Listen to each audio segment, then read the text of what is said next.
warahmatullahi wabarakatuh. Halo semuanya, selamat datang di podcast hari ini. Kali ini kita kedatangan tamu yang sangat spesial yang akan membagikan cerita serunya. Siapa lagi kalau bukan ketua OSIS kita? Yuk, langsung saja kita sambut narasumber kita, Kak Keisha Salsabila Laba. Hai Kak Keisha, gimana nih kabarnya hari ini? Hai Jihan, aku baik. Wah, senang banget nih bisa jadi bagian dari podcast kali ini. Senang banget loh kamu bisa hadir hari ini.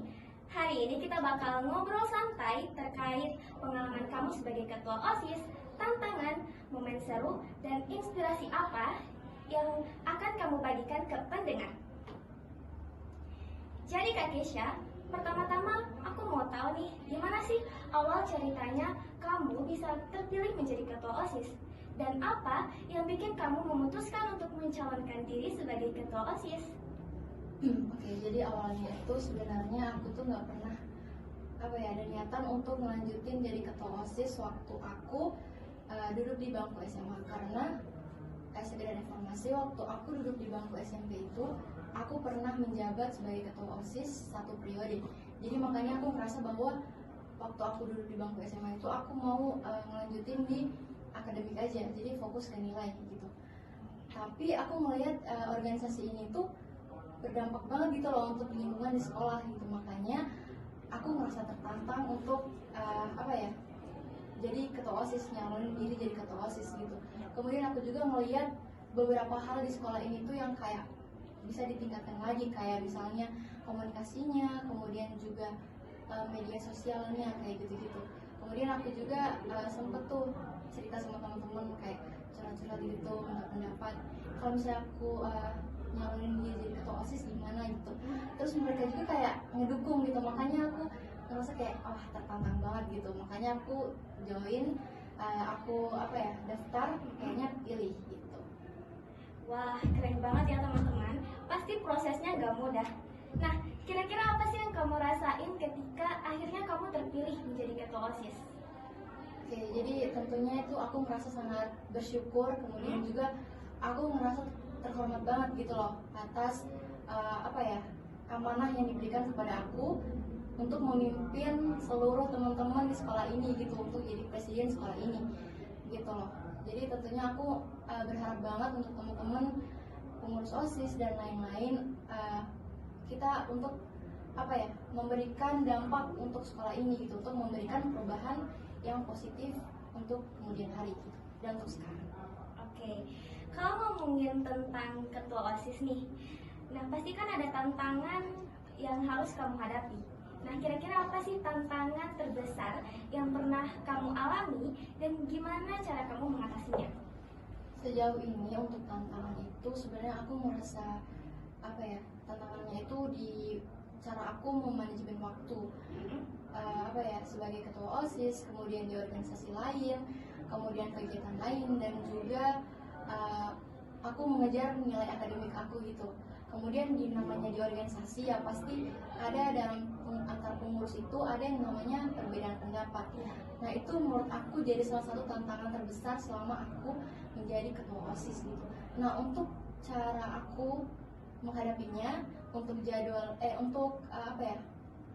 untuk waktu yang bertabrakan itu, aku sekarang udah ngebuat jadwal gitu. Jadi apa yang harus aku pentingkan, apa yang harus aku duluankan tanpa aku merupakan tanggung jawab aku sebagai ketua OSIS gitu, dan juga mengejar nilai akademik aku. Kemudian kalau untuk perbedaan pendapat antar pengurus itu, biasanya aku menjalin komunikasi yang baik dengan mereka gitu. Jadi aku minta pendapat gitu, misalnya di antara pengurus A sama pengurus B ada perbedaan pendapat gitu, jadi aku cari titik tengahnya mana yang baik gitu. Jadi gitu sih. Menarik banget ya teman-teman. Nah, selain tantangan, pasti ada momen-momen seru yang gak akan terlupakan. Nah, kira-kira apa sih Kak momen seru yang gak terlupakan selama kamu menjabat sebagai ketua OSIS? Oke, kalau untuk momen seru itu yang nggak terlupakan itu, yang pertama pasti ketika kita pengurus OSIS berhasil melakukan event besar di sekolah ini yang melibatkan seluruh peserta didik di sekolah ini gitu. Kemudian juga ketika sesama pengurus memberikan dukungan ketika kita mengalami masalah atau konflik gitu, mereka memberikan dukungan antar sesama gitu. Jadi aku di sini ngerasa aku tuh bukan hanya sebagai pemimpin, tetapi juga aku tuh di sini sebagai tim yang solid gitu loh, untuk yang punya tujuan untuk kepentingan bersama gitu yang baik. Oke, dengar cerita kamu tadi, aku dan teman-teman pendengar jadi penasaran nih, siapa sih yang menginspirasi kamu sehingga kamu menjadi calon ketua OSIS? Maksudnya ketua OSIS gitu. Jadi kalau untuk terinspirasi itu sebenarnya aku terinspirasi banget sama orang-orang besar gitu. Contohnya Nelson Mandela, itu aku terinspirasi sama beliau, cara beliau memimpin, kemudian cara beliau menghadapi masalah ketika ada masalah gitu. Aku sangat terinspirasi sama beliau. Tapi kalau ngomongin orang-orang terdekat nih, aku lebih terinspirasi oleh guru-guru sih, karena cara mereka tuh mengajar, tapi mereka juga tuh cara mereka berkomunikasi dengan siswa tuh baik banget. Kemudian mereka juga menjadi pemimpin yang baik juga gitu. Jadi aku merasa sangat terinspirasi banget. Oke, jadi teman-teman, Kak Kisha ini terinspirasi dari Nelson Mandela. Ya. Oke, kalau begitu ada nggak sih pesan khusus yang ingin kamu sampaikan kepada teman-teman di luar sana yang mungkin juga ingin mencalonkan diri sebagai ketua OSIS atau menjadi pemimpin di lingkungan mereka?